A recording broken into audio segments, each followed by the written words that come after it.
Yeah.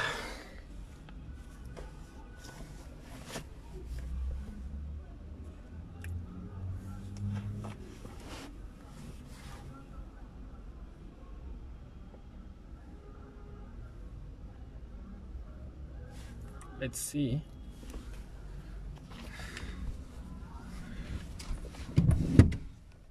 Yeah.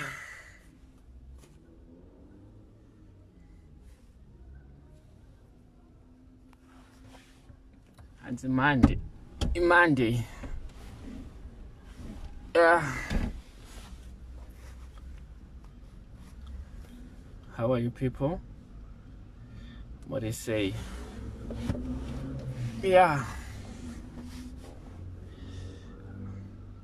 Hi, Sis Barbara. My dad is Mwakadini. Kwamuri, Sis Melly. Anamkoma Motsi, Sis Martha Meme, Sis Yuda. Imese makawandisa anza kumana ndositara chona pamba chinoona tonyara kubvunza vanhu vakakubvunza kuti unonzani zita rako vakaudza kuti ndonzi More Voice vanhu vanooma nekuseka is this your real name kuti kudza ndosita rako chairo chairo here ya ndosita rachona vaido vakomana vakawanda I'm coming from a family of 8 anamai vedu vangu vakasimba vakomana 8 vana vasikana 3 vakomana 3 vasikana 5 mai Jaden muri sei sando pakabva zita rachona vasikana 5 vakomana 3. So the first one angari musikana, second one ndobvaita musikana, third one again bvaita musikana, fourth one ndopakazoyo mukomana brother yangu anonzi Tanu, ndobva number 5 ndobva yadzokera nyaya yefuti ndobvaita musikana, number 6 ndobvakazoya More Boys. Saka vangu vakudawo chiboys kuti hai wakomana kuvakadzi kuvasikana kuti anyanyisa. Number 7 ndobva after More Boys kuna Tatenda, so which means munamato wakadairwa. So anyway, thank you very much my diaries for all the support that you continue to give our business, our company. I don't think that this business I own it, but business randonda kutenda to the community ma Zimbabweans, especially my diaries. Hi Sis Evelyn, hi Mamoyo, and Saka, you guys, you always support me all the time. You refer your client amadzenyu zinenge dzawirwa nematambudziko kuti batai mukuma More Boys vanokubatsirai and so on. I will just tell you kuti past 2 weeks has been very busy for the company. Even this week we are very busy because sometimes when you do this kind of business vanhu vanokusupportawo vanorefeyo vanhu vavo, and especially kana wapo one service yakanaka. Nyaradzo, I had made a decision that I'm not going to respond on the issue Mvura, but because you've just asked me the question, and I think it is very fair for me to respond to that. Process yatinator and my bodies, I've employed people who are very professional, mammoticians. They went to the school, vakavaemployawo nemaqualifications avo, and also tinoramba tichingovaendesawo kumacourses akasiyana-siyana. Saka the guys vanoita izvozvi vanonzi mammoticians, and I can confirm to you kuti mammoticians, they don't even use water. I just want to put this on record. Tinosenzesa inonzi embalming powder or embalming liquid. It's recommended by the Department of Health. That's the only liquid that we use. If you can also go to any parlor, hapana kana mvura inoshandiswa at all. hatiti zvezvekuti bhodhi inonzi inogezwa, inokandwa mvura, inoita sei, hatidaro. What they normally do is vanongoita embalming, osenzesa the embalming liquid and embalming powder. That's all. They don't even have the time yokuti body yese inoitwa sei. They just have to do this whole part kubva apa kusvika kusasuku nechepachest apa. That's all. So I just want to clarify on that point. We don't even use water, and if we have to use water, body inotokanganisika. Remember, they have to put some chemicals in it kuti isakanganisike. If you are going to use water, which means the body inosvika yakanganisika. So yeah, that's the question that I wanted to, that I was just responding. And yeah, you don't have to respond to everything that comes from the social media.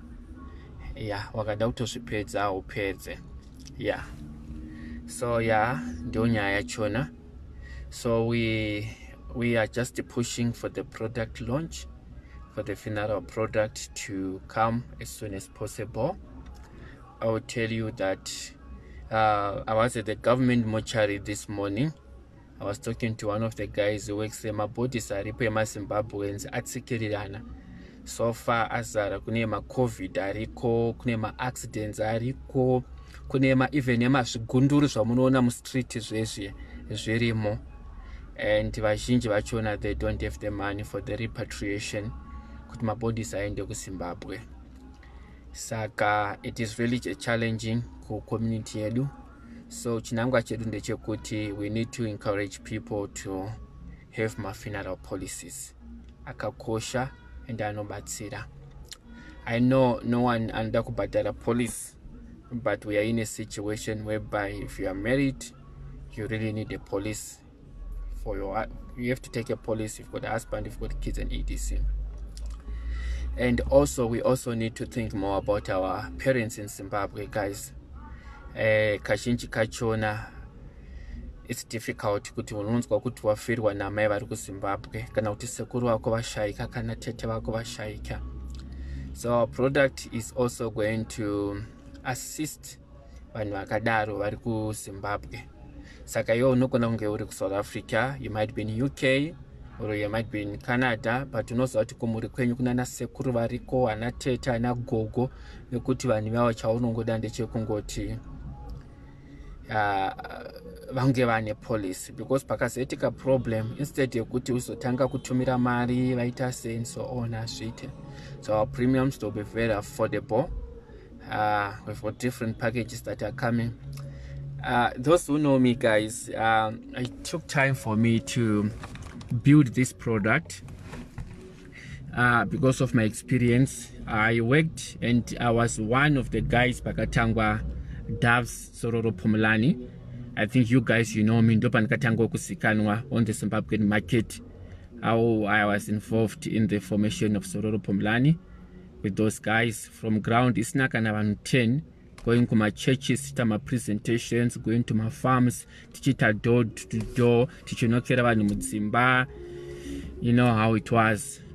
So ndakadzidzo experience imomo yokuti when you're starting a product on the market, inofanira kunge iri product yakaita sei.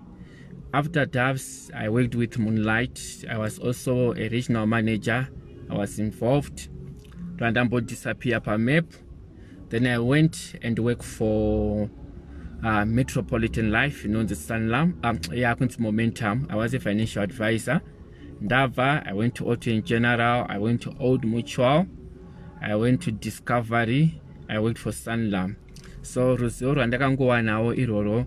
I think it has really helped me, since we're doing the repatriation, why can't we also introduce something that can accommodate one? Let me be honest with you, our prices from Johannesburg to Harare, now I think they are ranging around 16,000. I will tell you, kuti wakafirwa nehama, getting that 16,000 is not easy, guys.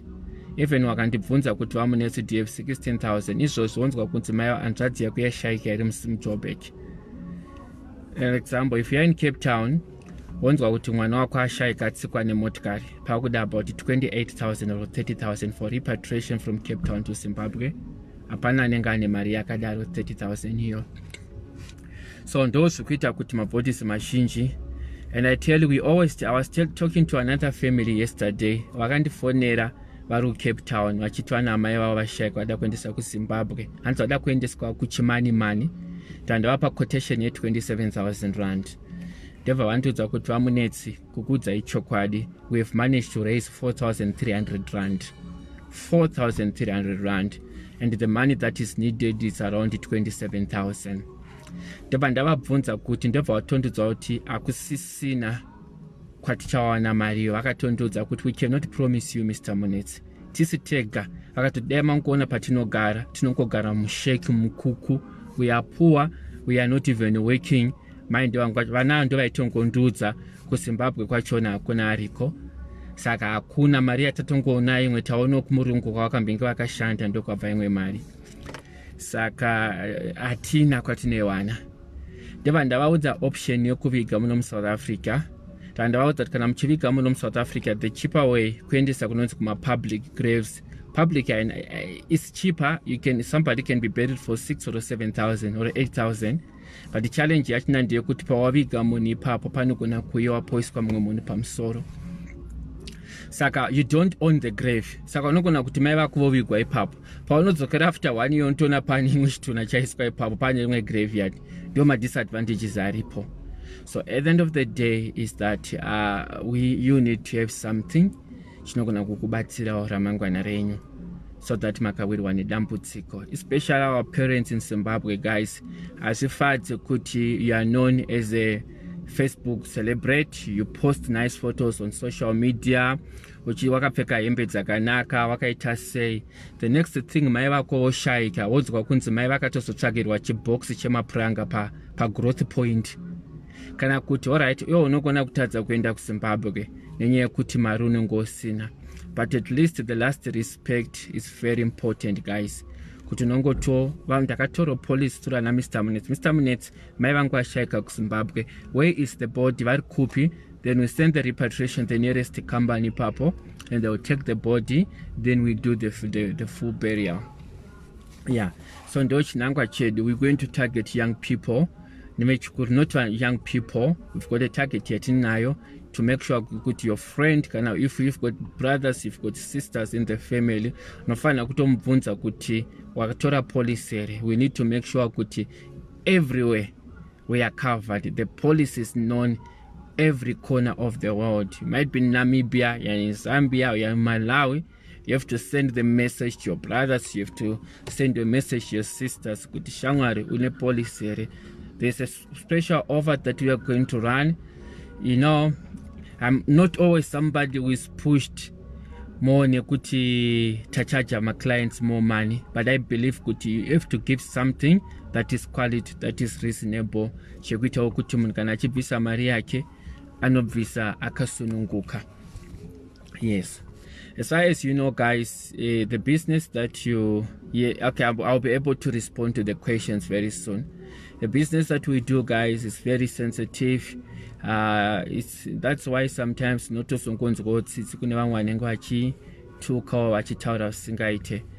remember, at the end of the day, we will also be disrespecting my families. Now, I think we should just be very careful. Kazhinji kachona patinenge tichicriticize vanhu vano offer my service to the community, guys. When I went to the varsity, guys, I didn't know that one day I had also my dreams. I want to do this and just shakati. But Mwara akandisa in an industry, in a situation whereby every day I have to calm the families, guys. Sometimes I feel that I'm very young to deal with this job, because every day I have to comfort families, people who comes vanengwa chichema. So it is really sensitive, guys. That's why I always ask your prayers, I always ask your support, even if when we are traveling, going anywhere, because we know kuti basara trukwita, it's very difficult, guys. If you check it my age and vanhu andinodhila navo vamwe vachona unotongoona kuti Mwari akandisa in a position yekuti ndishande ndiri mairi. I thought I would do it for a certain period of time, guys, vasingaziva vamwe vachona. I've got a staff ndinovanhu vakawandisa vanondisenzera, I've got drivers, but somehow mafamilies mazhinji vanotondiudza kuti no, we want Mr. Munetsi to be there. Don't send your driver, don't do anything. If it's a meeting, we want to see to you. And I tell you kuti some people vanenge vanzwa nezvangu pavanotozoya kuofisi vozondiona nababa vakuru vanenge vachifungidzira kuti vachangoonawo mumwewo munhu, but vanozongoonawo kampani akadiki akangopera-perawo. And yeah, this is how I operate with people. I interact with all people in the society, guys. You know me, ndinoenda kunzvimbo dzakaita sangana Hebrew, ndo nzvimbo dzinotyisa dziye, dzakazara macriminals ese. Makaona nzvimbo yandinosimboita yandinoenda inonzi pandinowanzoenda stereki paipa panenge pane zvidhakwa pai. That place is one of the dangerous places in South Africa. Futi dzinenge dzichitorira masikati machena paipai, vanhu vanenge vachitobatwa ngunzu. But ndo kwandinodaiiswa zvonzwa Munetsi tida kuti muye neboat for boat viewing, tafirwa nehama. Some of those places we do my removal munafira mumba midnight pakati peusiku, and you are being called kuti yaubvise board mu Hebrew. You phone the police for a backup. Ti police ndikuda kuenda kunzvimbo yakati, tine motikari yakati tikutya kubirwa mafoni tokuita se police they don't come. Uku vanhu vangogara mumba rungoti boating yavo yaibviswe. I phone my drivers kuti akomana kune boat ida kubviswa muHebrew izvozvi. They will tell you vanodzima mafoni kana kuti mukanotaura kuti handisi kunzwa zvakanaka. Then I am forced to work kuenda ikoko, handina backup yandinayo. I'm just going maybe with 2 or 3 guys we do, because it's the kind of job that we do. We don't do it kuti tibhadharwe tipiwe mbiri, but we've got the love for Zimbabweans. And sometimes it's really difficult, guys. You charge people to vanoti vari Cape Town onzi uda mari Munetsi 27,000 tida kukuendesera board yenyu kuZimbabwe, ndofonerwa ndonzi vaMunetsi mari yenyu tinayo izvozvi 27,000 yenyu yakatokwana. Munayo here mari vabereki? Zonzi yes tinayo.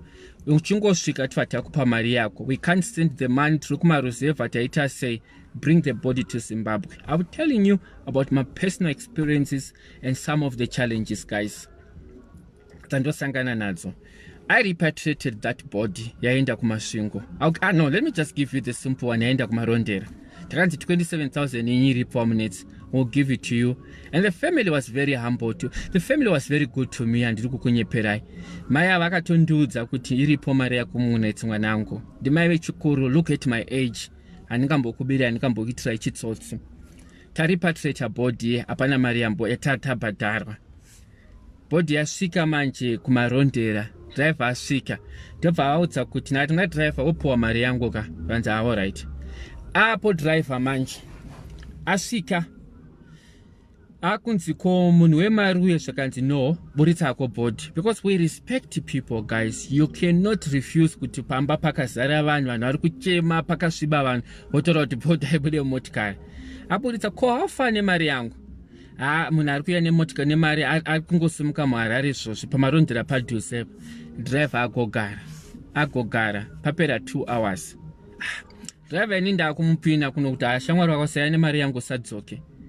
Ndikunetsana naye. Ako driver kochi kwanza amkoma ndiri kukunyepera fonera mukadzi uya. Kana fonera mukadzi ndikati kwambuya ko hafane mari iye. Driver akakumirirai. Zvakanzi no, transport iri kunetsa from Harare kuenda kumarondera, but ndikusvikapo manje. Ngaangoita patience nene. Ndo kumira. The next thing hapana. Vanhu vari panhamo akuda kutaura neveukama kuti ndisati ndapiwa mari yedu chichi. Ndakachipiwa vanhu vechikuru ngotsvako nditaura navo pafoni. Ndavatsanangurira kuti takabatsira family kubva kuZimbabwe, Cape Town, zvese takaita. Onai vakatochuza coffin rakadai. Ndo mari yachina tikudoma. Zvakanzi no, yakati mufonere. Vakuedza kumufonera, ndiri kuuya nemari. Hapana mari yakambobuda the same day. Ndakati kuna driver ochirara panhamoyo, usabve panhamo driver kusvika wapiwa mari. The next day mukadzi yazodaira foni azoti ndakashaya transport so don't worry. Ndafonerwa neanother guy zvakanzi but mari ini ndaabhizi, ndakuenda kumarondera inini kuita sekuti mwana angavigwe ndisipo, but mari ndasiri hama yangu yemupurisa.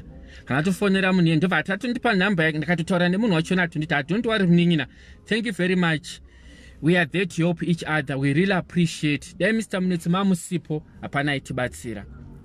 Mari ndasirwa, driver ngaachibva kumarondera auye tisangane paroadport, ndomupa mari, driver ndobva abva. Svika paroadport pepe, phone was switched off. Kufonera mbuya vaiva ndasira mari munhu youye ndatiwa kunhamo. Parents, handiri kunyeperai madiaries, that money yakaenda zvachose. We never recovered that money again. I don't fight with people. Those who know me, I am somebody who saves the community. I don't fight with people. Wakanditira utsinye. This basa ratinoita, if you feel yourself kuti wabatsirwa and you don't want to give, if you don't appreciate that South Africa yakaoma, vanhu vanondishandira madhara vamwe vachona vakura ndana baba. South Africa vanhu vanoita different jobs. Vamwe vanobaya vane mapanga, vamwe mbavha, vamwe fraudsters, but we chose this industry because we want to support our community. If vanhu kana musingagashire kuti kune vanhu vanoita basa rakadaro, some they laugh at us, but it's fine. I give you the mvumo yekuti sekai, vamwe vanoshora, some they make it fun, but at the end of the day it's a business. We are investing, we are growing, we are buying cars, we are buying property because we are in the business. Maona. So those andakaita, I decided kungoti because I let it go. Andirasombonetsana nawo kana kuvafonera ndakazongosiyana nazvo because I was speechless, ndandisisina simba rekurwa. So at the end of the day, it's the service that we are giving to the people. So if people they don't appreciate, after that incident we made a decision yekuti atichambobatsira vamwe imwe team ndobva yandiconvince futi zvakanzi no tikubvisa half down, imwe half tozokupaita kuZimbabwe, no problem. Bhodhi yaenda pakasvikirwa pamba pachina usiku, driver arara motikari asvika, chibhodhi asvika aneta arara motikari, zvangonzi ando paasvikirawo abva kuCape Town ane bhodhi zvese, atorara usiku. Akatonasosvika akagashirwa, motikari make akotsira, vanhu vabvisa box motikari vaita sei. Akumuka kuma 3, there were 2 drivers, kuma 4 am, mumwe ada kuendawo panze, ada kuendawo kurecess. Akutarisa panpepa vasvikira hapana kana munhu kana 1. Kochiko chakuitika, ari kubvunza mumwe driver kuti kochi chiri kuitika shamwari, paipepa hapana kana munhu pamba, kasi vanhu vati chii chakuitika. Iye akutotarisa vakumutsana, zvanzi ngatingomirai kuedze. Kwachena kudaro vakutanga kutarisa, hapasisina kana munhu kana 1. Kwangosara iwo mudriver asara, iye vari 2 nekombi iripo. Ndobva vachizondogogodza mumba, ndobva maona mune mamwe gogo, and gogo iwo anga vatokura. Vakuvabvunza kuti ko gogo tisita kwaya nebhodhi nezuro kamanheru, ko zviri kufamba sei gogo? Gogo I think vanga vane problem yebrain, so vari kutotaura nezvekutaurwa nagogo hazvisa se havasi kutonzwanana. Gogo havatokwanisiwo kufamba, vanotoita zvekukambaira.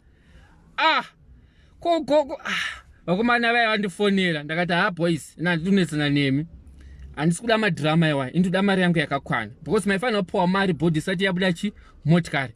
Vafanira vaya vakutya manje kuti plus chinogona kuvhunduka. Ndakati ndinoda mari yangu yakakwana, musadzoke zvenyu. Ndobva vachitanga kufamba mavillage, nzima dziri pamberi. Vazvanzi aiwa guys, zvakaitika apa ndezvekuti apa pari pekungosvikira chete, hapasiripo pane nhamo. Makapinda mukati munana bhikita umu kumberi chaiko, ndokwakaenda ndokwakatondovigwa munhu. Panapa vanhu vaya vakatongoyo kuzogashira chituna. Saka havatogari pano, vamwe vachina atitombovaita se atitombovaziva. Saka bhodhi yakaita se yakatoenda. Zvakanzi no problem. Vakomana ivo ndobva vandipa feedback. Ndakati boys, musadzoke musina mari yangu yakakwana, tikutonetsana. Toita sei manje vakomana? Ndobva vazondifonera manje, ndobva vandudza kuti ndozvakaitika. Saka ndobva vatanga kudzoma mamwe mavillagers kuti ndozvakaitika. Zvakanzi haindei kwaSabhuku. Ndobva vaenda kwaSabhuku, ndobva vandivaudza. Lucky enough ndekuti vakanga vachine madocuments ese munhu akashaika. Vakanga vachine passport, vakanga vachine zvese, vakanga vane madocuments. Sabhuku akatoti no problem, endai kwachief. Ndobva vaenda kwachief. chief ndobva wamutsanangura sezvakaitika takabva kwakati ndo zvakaitika takasvikawo manheru dambudziko riripo nderekuti imwe mari yaisati yese yabhadharwa. Okay, zvakanzi nachief uye no problem tipe information yese vandataura naye ndobva wavapa zvakanzi no family ndinoiziva zvinhu asati zvamboitika muvillage mangu and I'm going to help you guys. Kuna vanhu vane mari kuZimbabwe and kuna vanhu vakavimbika. Ndobva vakomana yavatsvaga vanditumira message because network yainetsa.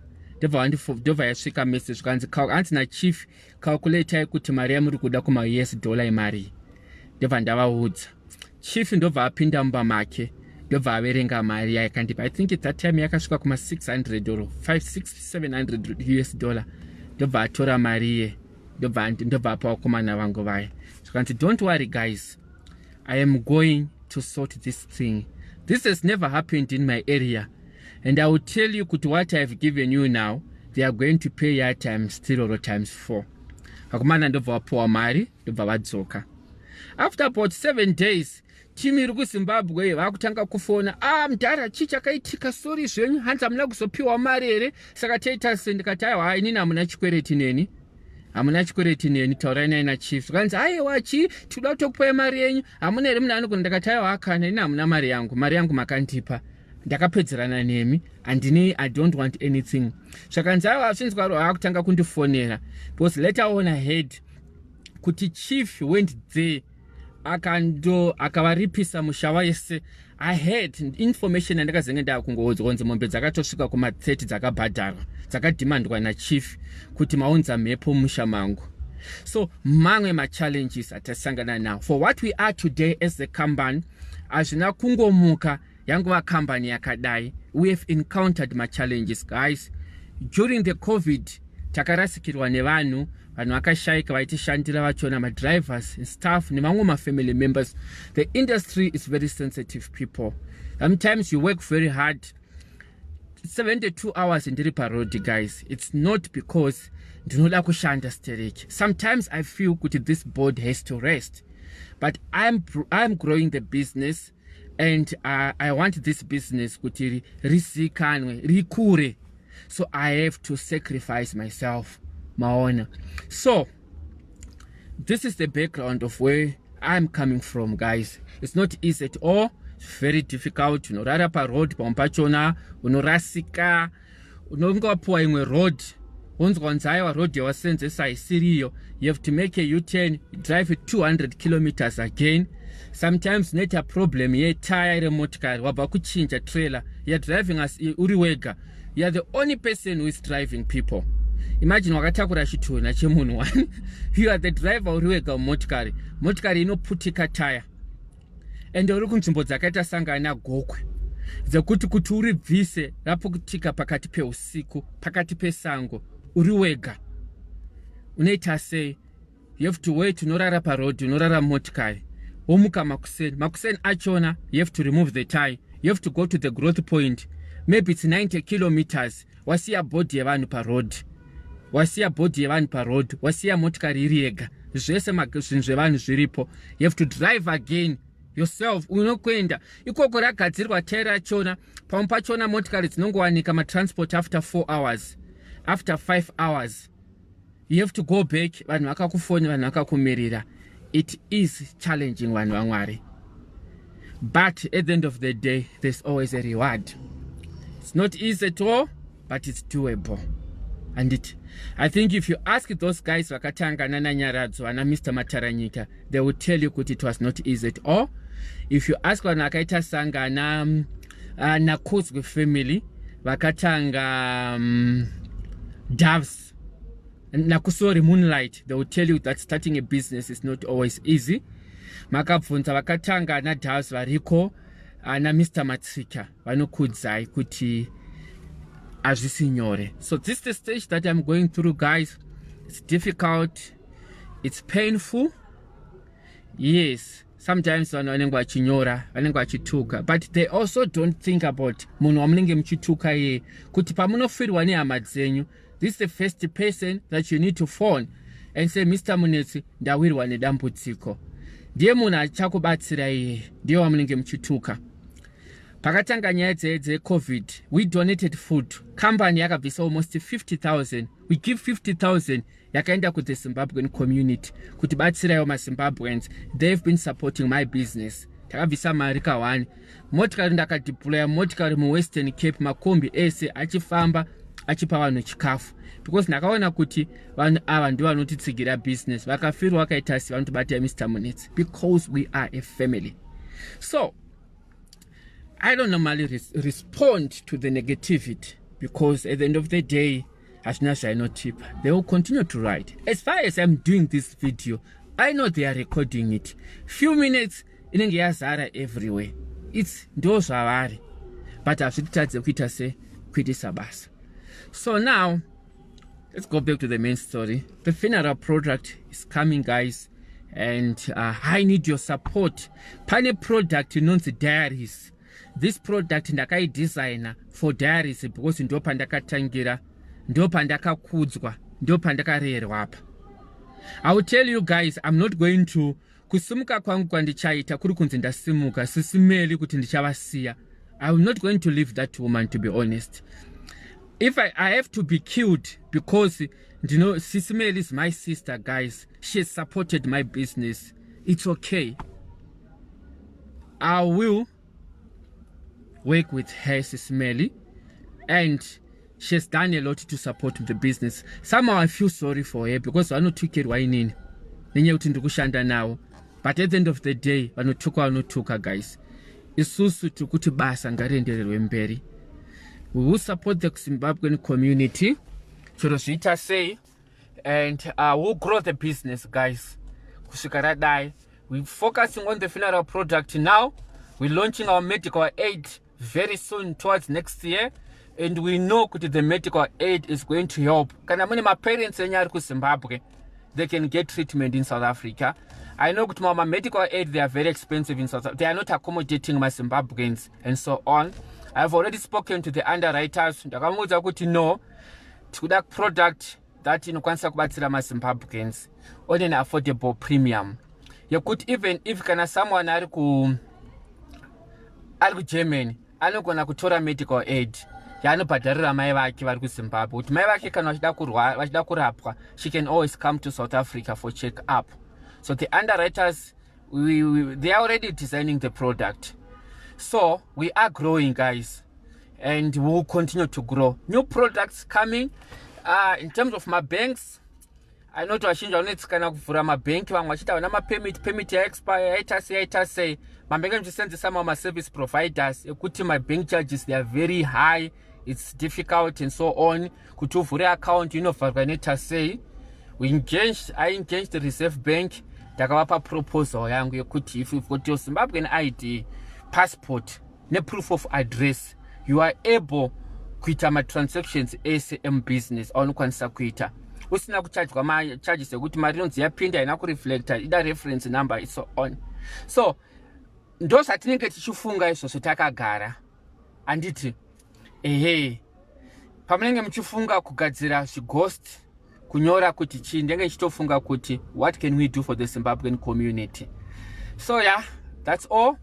So for now, please, when we do the official launch of the product, polisha. I think some of you have seen it. Ichingopinda muma social media, ichingodai. But the good product, the final product, especially against the diaries, I have tried to reduce the premium. I've tried to put on a premium.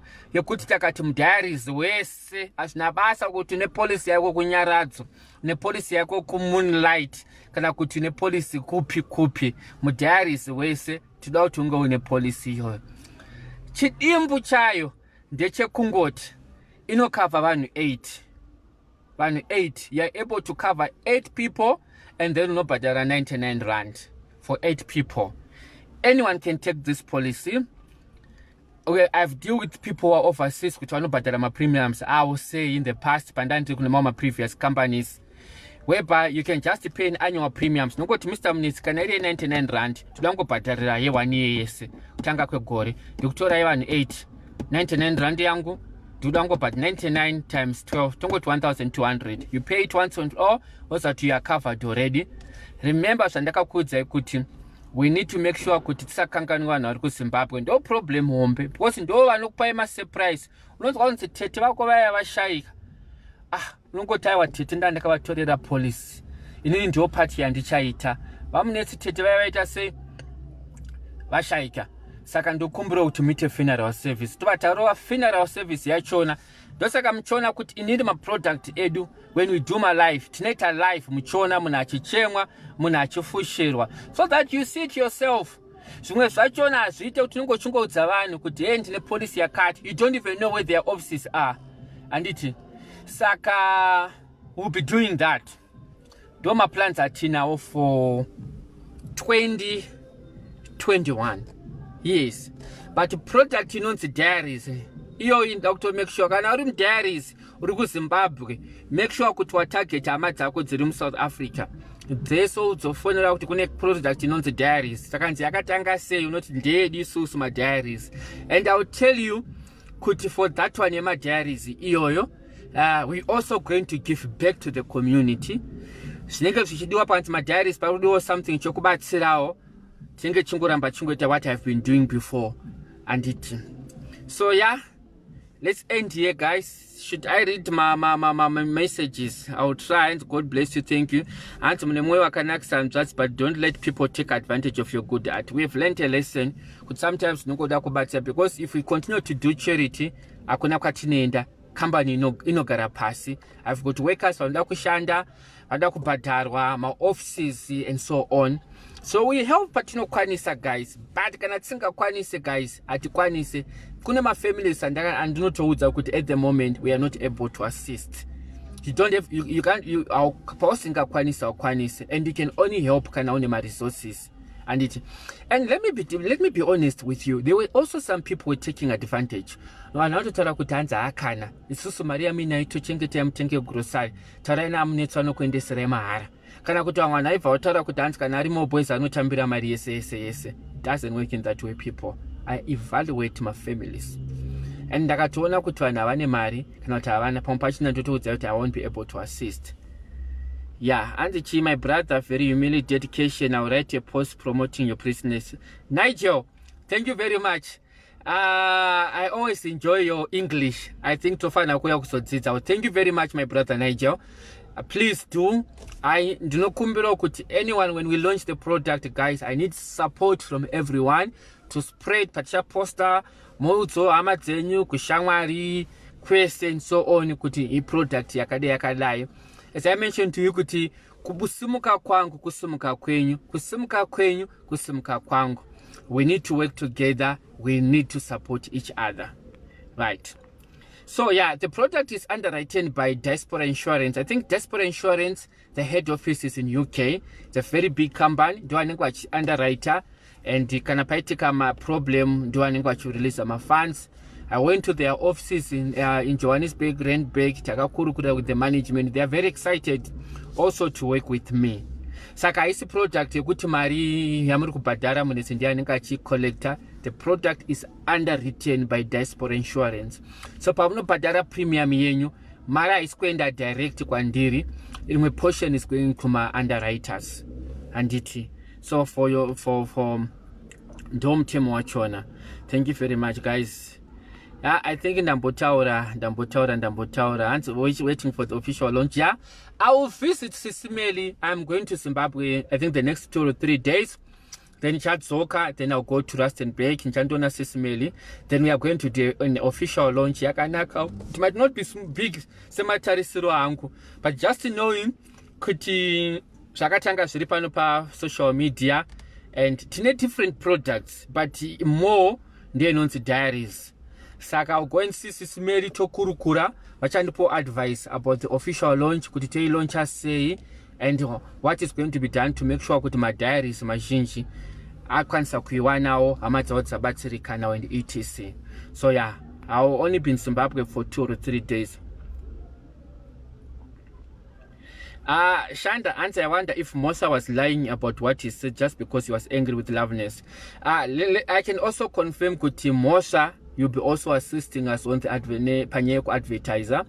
They are also going to create a skit. They are very professional, and muchamono ikoko kwachona chao chavanenge vachiita ana mhosva vanenge vachitibatsiro for marketing vachicreate maskits avo and so on, and I'm also looking forward kusenza naye namhosva. Zvekuti chii chakaitika naLoveness, I don't know, to be honest. As far as I know Loveness, I take her as my sister. Even ndichitaura naye ndotaura nawo nerespect sehanzvadzi yangu. Hatitukani nawo, havasati vambonzwawo kunzi more boys havatuka. She knows that is Loveness. The same as Sabina. Not even any day randinotaura zvakashata pamusoro paSabina. Ndinovatora satete vangu. Kudzidziswa kwandakaita mukukura, chero anti Sabina vakandituka vakaita sei handivadzosere, because mukuru kwandiri, ndokudzidziswa kwandakaita. Zvavataura zvese ndongoti munhu mukuru, and she can testify kuti not even a day randakataura anything bad about her. Even vakataura vakatuka vakaita sei handiresponde kwavari, and I love her so much because ndi anti kwandiri, ndinova respect. Saka kuti nditi anti Sabina vataura zvakati pamusoro paMr. Munetsi ndovapindura, I will never do that, and she knows that very much. And there's a time that I used even to phone her, just I say, auntie, how are you? I'm just checking you muripo, and I don't know kuti zvakazongoitikawo. So zvavakataura chero malife akangokontinua kupeji kwavo, ndinongoti aiwa nditete vangu avo munhu mukuru haungazviteedzere zvatete. Tetewo kana vaida kutaura nemwana wehanzvadzi yavo, she has my number. She can call me and say kuti hanzvamwa tumusukuri chii chiri kuitika. The same as Loveness, she has my number. There's another time when we were exporting goods. Remember pani patika exporter goods, Zimbabwean goods. Taiendesa ku UK, taiendesa ma containers, Nana Royco, Serevita, Mazoe. We used to do that business before lockdown. Taitoendesa ari ma container kawanda kwakasiyana siyana. So that's the time yandikato engage Sis Loveness, and she was also willing to assist me kuti nditumiro ku USA ne Canada and so on. So I don't have any problem with her. Ansanda botukana now, and she has my number. I believe kuti if vakanzwa any information, she can always communicate with me vachidawo, but inanga ndina problem now. Saka zvavakataura vachiudza kuti zvataurwa naningi ina handizvitsvage, ndiri munhu murume. Handingatange kufonera Sis Loveness, noti Sis Loveness makaudza mhosva, anti Sabina hazvipe picture yakanaka. I love them. Remember our business, we accommodate every Zimbabwean. Wakamira sei, uri ZANU-PF, uri MDC, uri Chipangano, uri EFF, I try to accommodate vanhu vese, maona.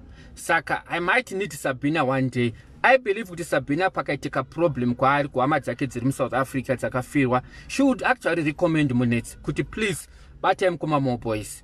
I don't think she'll be jealous not to recommend people. The same as Mosha, the same as Sis Loveness. Munhu akavanotoziva pakaitika nhamo, vanotofunga kuti batai hanzvadzi yangu inonzi more boys. So inini handivabvunze kuti chii chakaitika and so on. When I had a discussion with Mosha yesterday, we talked about business at all, and ndinatombomubvunza kuti chii chaitika, because I believe kuti Mosha can assist me to grow my business. Ndo mindset yandinayo yoyo yokuti ngatishandei pamwe chete semaZimbabweans. I just wish if this product that I launched can unite all the factions of Zimbabweans and so on. And at the end of the day, I will never dump Sis Melly, guys. She's my sister. I love her so much. She has supported me for a very long time.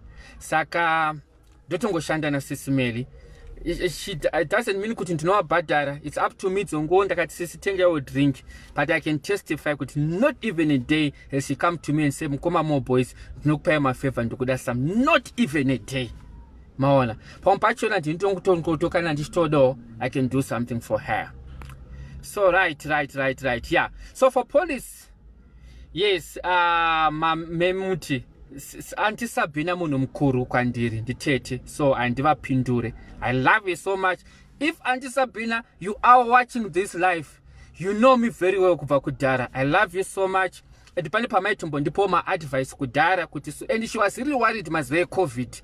Pavaindoona ndichitakura mabodies, you'd say please make sure kuti wakapfeka zvakati. She was really worried. Saka ndo zvandinofungidzira kuti ndo zvazvichiri nanhasi. Anditi So Aunt Sabina, if you hear this live, I love you so much. And yeah, ndichauya kwamuri hangu tine zvimwe kwete zviri kuitika izvizvi. I also believe that your page has got many followers. I also want you to promote the new product. Moudzova zukuru wenyu vanzi vanouya kuzokwira ndege kuti ndege dzangu dzinokwirwa nemunhu ane polisi yakatorwa nekuna mukoma Mo Boys. Handiti ndozvandoda kuti miti Aunty Sabina. I accommodate, I talk to everyone. Ndaitaura nachihera yesterday Sis Evidence vari kuZimbabwe. Takatombokurukurawo akatozondiudza kuti ndiri kuZimbabwe because I know kuti Evidence ane influence and she has actually been supporting. Vaifa kuna na Kempton Park ikweyo vamwe vachona, she would recommend them kuti vatai mukoma Mo Boys, vatai hanzvadzi yangu. Handina daka nemunhu nini guys. I love every Zimbabwean and so on. Yes. So now tambotaura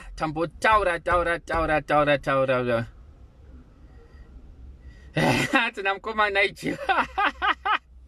I told Sis Sabina kuti ndakaenda palive pake ndakati pandakanzwa kuti mashaika mandanda tofaura kuti tateitawo basa bhoti yakasvika kuZimbabwe ndindakutoviga akatooma nekuseka because we are Zimbabweans. We don't take things personal.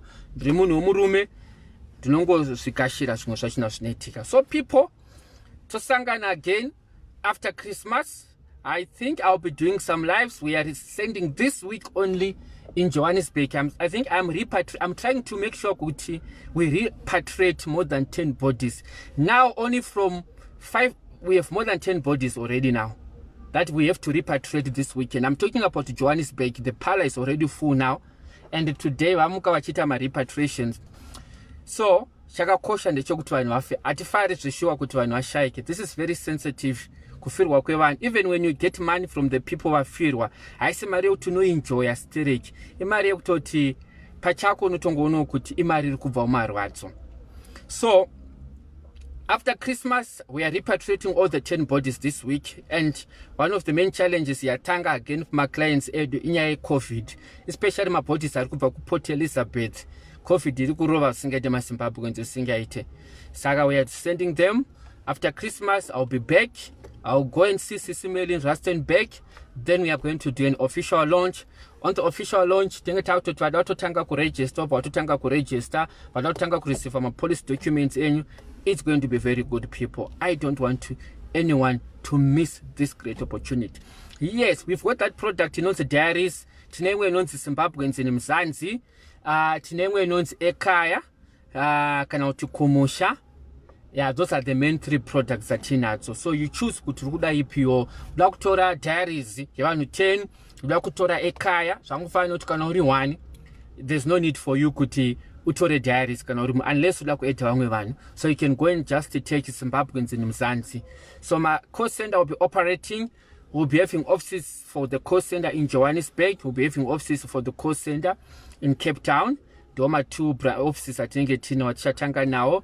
We're going to recruit more people, more field workers. We've already started management, else my data capturers and so on. As I said to you guys, zvakatora nguva kuti tisvike pastage ipi. Pamaindoona ndichidrive pakati peusiku ndichiita live ndiri paBait Bridge border pakati peusiku. Pamaindoona ndichiita live ndiri mumasvingo ndasungwa nemapurisa ndichinzwa kutadza kupaka. I was building this new product. Anditi saka ngatishandire pamwe chete maZimbabweans. I will never dump vanhu vandakatanga navo, vanhu vakandisimudzira. Imimi ndimi vanhu vangu vandinoshanda navo. So thank you very much my diaries. Ma comments anchanyanyisa kukwanisa kuaverenga, but kune va sacrifice kubva pandatanga vachingoteerera live ichiitika. Thank you very much. May the Lord bless you. Please, since this is a new product that is coming on the market, that is going to shock the whole world, ndokumbirawo kuti mushare this live ine kana button rachinaripo paphone page so that vamwe vanhu vaita sevanzwewo and then chaita hangu futi pawatch party again. Thank you very much. God bless you.